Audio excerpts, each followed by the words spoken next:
Of course I can spoil Good Boy for you. This movie is literally about a guy that lives with a man that constantly dresses up and acts like a dog. But something sinister is going on. Good Boy full spoilers, here we go. The movie starts off with a man who is constantly dressed up as a dog and acts like one 24/7, being cared for by this man named Christian. Christian sees a girl named Sigrid on a dating app and she super likes him, so they decide to meet up. They hit it off pretty well and Sigrid tells him that she's in school to be a psychologist. Well, we don't know what Christian does for a living, but we do know that he's rich. Sigrid goes back to his house and sees that he lives in a really nice home. And Christian tells her he inherited the home from his parents who both passed away. Sigrid has not seen the dog roommate yet, so Sigrid decides to mess around with Christian, but while doing so, the dog man spies on them. Sigrid spends the night at Christian's and wakes up to see the dog staring at them, gets freaked out and dips out. When she gets back to her house, she tells her roommate about a guy that she just met, but when Sigrid shows her friend a photo of Christian, her friend recognizes him, saying that he's the son of a multimillionaire that passed away. The friend convinces Sigrid to see him again because he's rich and clout is a disease. She goes back to Christian's place and he properly introduces his dog roommate as Frank, and she must treat Frank as a dog at all times or else. She lets Frank sniff her, but then he gets out of control and starts climbing on her. Christian gets embarrassed and apologizes, saying that he was Frank's only friend growing up and he does this to support him. Then Sigrid decides to go on a cabin trip with Frank and Christian. Once they arrive, Christian convinces her to hand over her phone to him because she's addicted to it. But when Christian leaves the room, Frank takes off his mask and tells her that Christian is crazy and they need to get out. Sigrid spends the night and then wakes up trying to escape but realizes that the doors are locked. Sigrid convinces Christian to allow her and Frank to go on a walk alone. Once they're alone, Sigrid asks Frank how they're going to escape and Frank tells her to be quiet because Christian is always listening and that she needs to attack Christian while he's sleeping because they can't get away. Sigrid hides a weapon under her pillow and makes the bed, but then Christian comes in, gets very mad saying that the bed wasn't made properly so he didn't catch her. He begins to make a move on her and she slaps him. That night, Sigrid drinks something at dinner and loses consciousness and wakes up to Christian confronting her while playing a voice memo of her and Frank's conversation saying they needed to escape.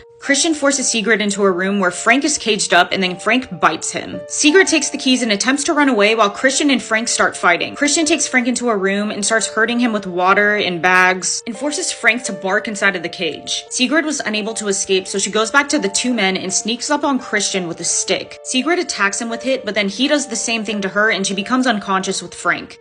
Then it fast forwards to who knows how long from then. We see Frank in a cage as Christian feeds him, where Christian disrespectfully spits into Frank's food beforehand. And then we see Sigrid dressed up as a dog in another room, acting very obediently as Frank feeds her. Christian then goes into the kitchen to prepare another dog bowl for a kid who is revealed to be his son. The end.